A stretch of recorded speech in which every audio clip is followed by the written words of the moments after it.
Hello, everyone. I'm Jose. I'm with GLAAD, and I'm here with the legendary Vico Ortiz. They are an actor, an activist, a producer, a writer. You may remember them from their beloved turn as Jim Jimenez in Our Flag Means Death. Maybe you saw them in Sex Lives of College Girls or in Soldados o Zombies, and also on GLAAD's comedy series Dímelo, where they were a guest.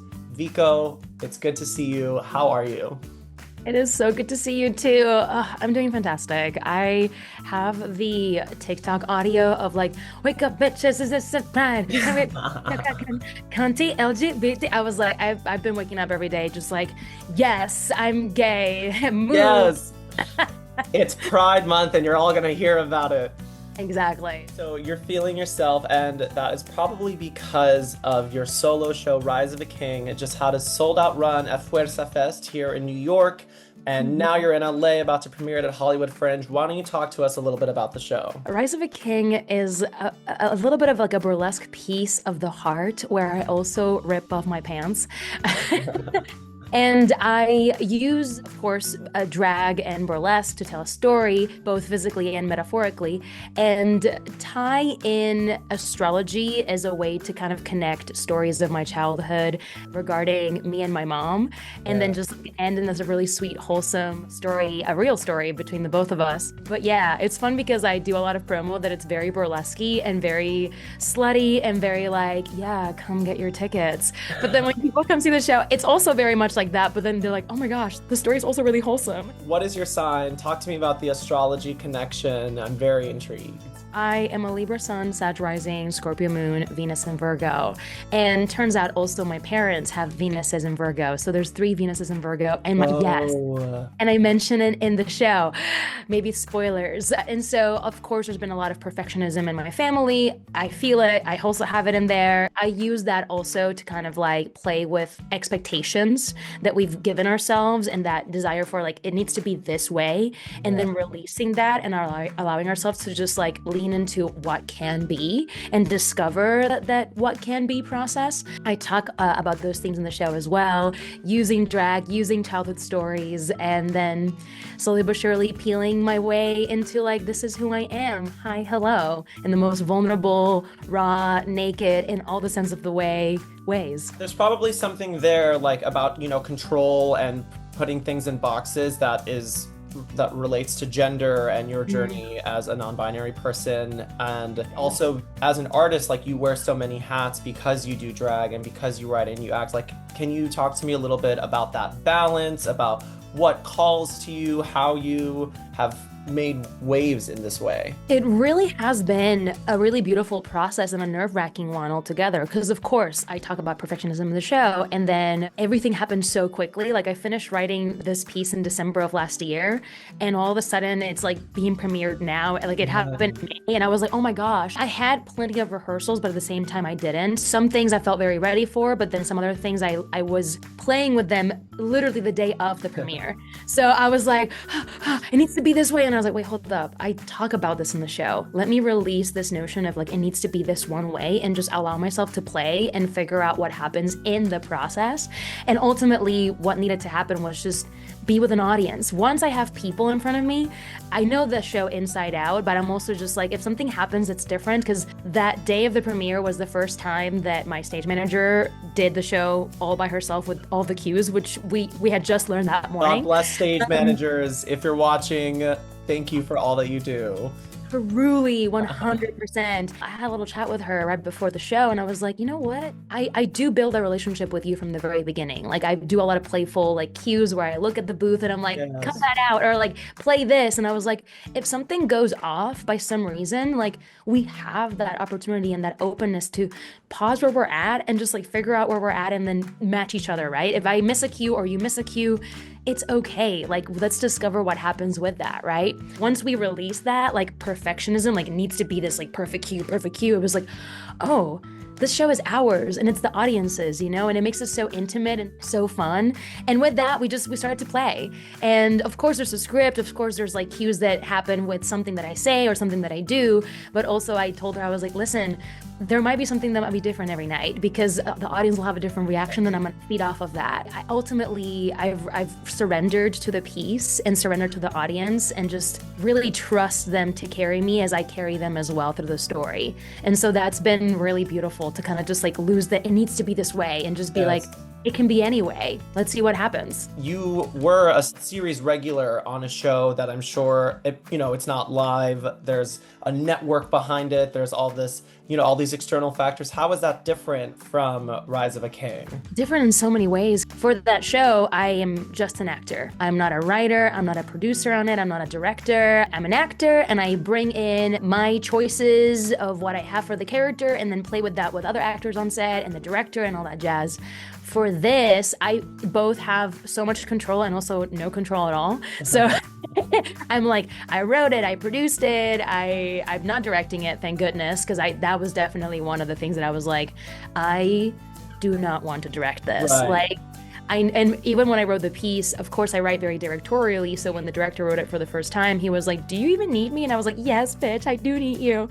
And truly, though, having that collaborative experience felt so, I loved it. I also have a deep appreciation for like every single hat that is being worn in all productions, theatrical, TV, otherwise. Like I've always understood that there's a lot of like responsibility with each person's like job and however they show up on the set. Now that I'm wearing several hats at the same time, I'm like, oh, I get it. Yes. Moving forward, I'm gonna be like, maybe you do that and I do this, and like we can like delegate, which I have been also learning how to do. Because similarly, even though I wrote it, even though I'm in it, I love collaborative processes. And both as an actor on set, I love collaborating. I don't feel like I'm like, this is the one way I feel like the character should be. So I'm very much like, do you like this? Let's try something different. Let's do a different take.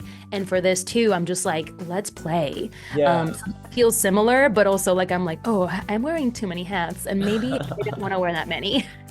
I mean, well, and there's something there about how by wearing those hats, there's a newfound appreciation and respect for the people that do that all the time. And so you will be a better collaborator when it's just you being an actor again on set or in a show, which is really fantastic. Learning by doing.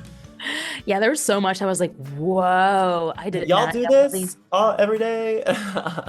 That's what's up. So now when I do tech, I completely know like what happens before tech, during tech. Because as an actor, I was like, okay, yeah, you just tell me wherever there's my mark. Amazing. Where's my light? Yeah. Yeah, done and done. But now I'm like, oh, this is how you write that cue. This is how you make that happen. This is how all these little things that come up for that. And I was like, oh, that's that. Okay. All right, I get it. Met respect. Yes. Margot Robbie talks about how she was on a soap opera for seasons and seasons, and she eventually became a producer, and how just seeing how the sausage gets made, like behind the camera, up on the couch, everything, that now when you're doing projects in the future, you'll be like, I know what that is. That's a gel. Like, I know what this lighting cue is. All the little details are just enhance the whole experience even more so. Although I've had talks with the director as well, because we have two versions of the show. We have one that's for theaters and one that can be done at a club, at a bar, wherever, because we really want to take this to as many places as possible, especially local theaters, local spots. Like it's a very personal and really sweet story that I think can help us have compassion for our journeys and other folks' journeys and just see the humanity in all sides. And so I definitely want to take this to as many places as possible. So if it doesn't have a whole lighting grid, it's not going to be the end of the world, and we can still go. Good. Again, just letting go of that perfectionism. Yeah, exactly. And even for it, like on Thursday, the day of the premiere, I sat down and I was like, you know what? I don't want to be backstage waiting for the first cue to happen. I'm just going to be in the lobby, hanging out with people, chatting, interacting, getting to know everybody, have those like intimate one-on-ones, and just like create a connective tissue with everybody. Because I wrote it for my community. I wrote it for us. I wrote it for families. I wrote it for, it's burlesque, so like, 18 plus. But leave your kids at home. Like leave your kids at home. But I wrote it for like, the 18 plus, like the mom and dad that maybe you're like, I know they love me, but like there's something that's like, something is like happening here that maybe like this will help, if they watch this, they'll be like, oh, I get it now, right? And holding space for that joy and that grief that can be happening at the same time. I definitely want to hit as many audiences as possible, and I have it in Spanish too. So and that one, when I do it in Spanish, it's gonna hit in a very particular way just because it's my first language. So, and I translate also some stuff that my mom said into English. So when I do it in Spanish, I'll actually say it the way that she said it. So it's gonna be like, it's gonna hit another level. Wow, I just got chills. That's so cool. Well, actually, this is a perfect segue because even here in your name, I see they, them, ella, and that you are an advocate for gender neutral pronouns in the Spanish language. You actually won a GLAAD Media Award for your appearance on Primer Impacto, where you talked about the E in Latine. Can you tell me a little bit about that and what that experience was like and advocating for that as a Spanish speaker? First of all, an absolute honor. I didn't expect any of that to happen. Ultimately, I just wanted to have a conversation from human to human using very colloquially gender neutral Spanish as I do in my day-to-day life. It was really impactful, not even impactful to know that there were a lot of like grandmas, aunties, grandparents, family members watching the show. And then just seeing someone like me and be like, oh, okay, like, yes, it can be a little scary, but also like I can try ultimately, because I feel like one of the things that I remember from the interview and something that I talk about a lot is that, speaking of perfectionism, oftentimes we're scared of trying because we might not get it right. But part of the process is trying and figuring it out and like, and being like, ooh, okay, that didn't feel fully right. So what would it be like, right? I don't have like all the answers. I'm also figuring it out as it's happening. I'm not a linguist, but I have learned a lot about linguistics because of this. And I am deeply fascinated by language and how it affects us and how we see ourselves and other people in our environment. I have this short story where I read an article where 3 artists, 1 German, 1 Spanish, and 1 English speaker, drew a chair. And the English speaker drew a chair, pretty neutral looking chair. The Spanish speaker drew a chair that was more feminine or what we think femininity would be. So, cushions, curved endings, and all these things, because chair in Spanish is silla, which it would be a feminine word. And then the German one, I think it's Stuhl or something like that.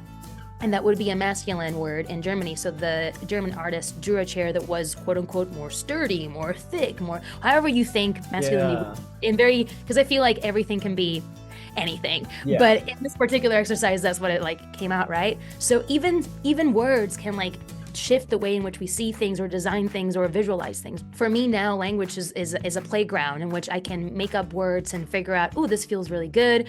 Ooh, let me try something else, right? Like with my parents in Puerto Rico, we say nene, nena, very like casual, right?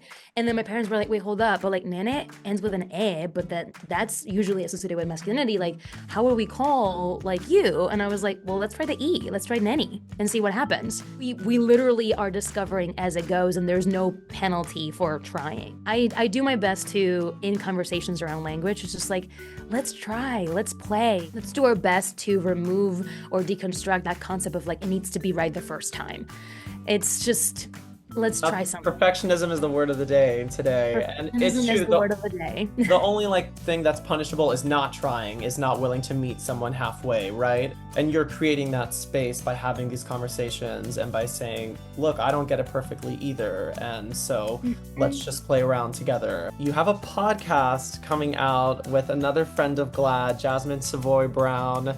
Can you tell us a little bit about that? We love Jasmine in this house and beyond, but please. Well, we have Today in Gay, which is a daily news podcast. We began in January. Well, we began a few episodes on like December 30th or something like that, but officially like public episodes January 1st of 2025. Jasmine and Nay Beaver have been workshopping and thinking about doing this podcast since like, I think 2023, if I'm not mistaken. So way before last year happened. And even when we were What making happened? administration, we made some promo photos and we didn't even know who was gonna, end up being in the presidency when that happened. So even more so, if Today in Gay was gonna be so important, regardless of which one ended up winning, even more so now. I really love how we're reporting things every day, finding the nuance in all the news outlets, because oftentimes, especially recently, a lot of the good news are stemming from stuff that doesn't feel so great. And so being able to report the news with nuance, with compassion, with care, because oftentimes when we get news that are really sad, traumatizing, or triggering, we're just being told these things without any kind of like care or aftercare, or it's just very blunt and callous. And so I feel that being able to be part of the community and share these news and know that, like, hey, if you need to take a moment to skip from this, like, you're more than welcome to. If you're sticking around, let's take a deep breath together. Like, we're here, we feel you, we hear you, and share the news from that care space. Just, it feels so nice, even though the news are horrible. Being able to process things live too. Like, me and Nate, we're human beings. We're processing things sometimes on the go, like especially when I'm reporting stuff around passports, because my passport is about to expire and my license doesn't match my passport, and I was planning on it matching, and now I'm like, oh no. So even reporting these things, like I am a human reading these things to you, and I am processing it with you live as well and holding space for that. Today in Gay, we're on Substack, we're on everywhere you listen to your podcast. With Substack, we have a bit more like community chats, we have a bit more engagement and like BTS and like behind the scenes of the process, and longer form video interviews. And we've gotten to interview some really wonderful people that I'm like, I can't even believe I'm like, hi, hello, interview. It's been, even though there's a lot going on, I feel very grateful that I get to be part of this. We talk about that at GLAAD a lot, that the work is personal, and so it makes you sort of an expert just because of your emotional capacity around it, and then also you want to get it right because it affects you too, and so you're gonna do your due diligence and be an outstanding journalist in that way, because you don't want to misrepresent something that is about your community and your life. And we have an excellent researcher. Andres Pacheco Giron is a dream. I mean, everyone in the production team is absolutely wonderful. Lauren Klein, Lynn Wynn, Jax Coe. I mean, everyone is just stunning to work with. Marisa Navarro, who's also a really good friend of mine. Everybody's just, we've become a fam, and I love it. Today in Gay, Rise of a King. It's playing at the Hollywood Fringe Fest. Get your tickets. You can get tickets to Rise of a King on all of my bios, on Blue Sky, on Instagram. I'm on Instagram as Puerto Rican Ninja. The same N for Ninja is the same N for Puerto Rican. You can also find me on Blue Sky, Vico-Ortiz, also on TikTok, Vico_Ortiz, and all of those links have the link tree with all the stuff. Rise of a King is the 12th, 16, and 18th. The 16th, I have an ASL interpreter, so if you have deaf friends, come check it out. And then Today in Gay, we're everywhere you listen to your podcast, so check us out.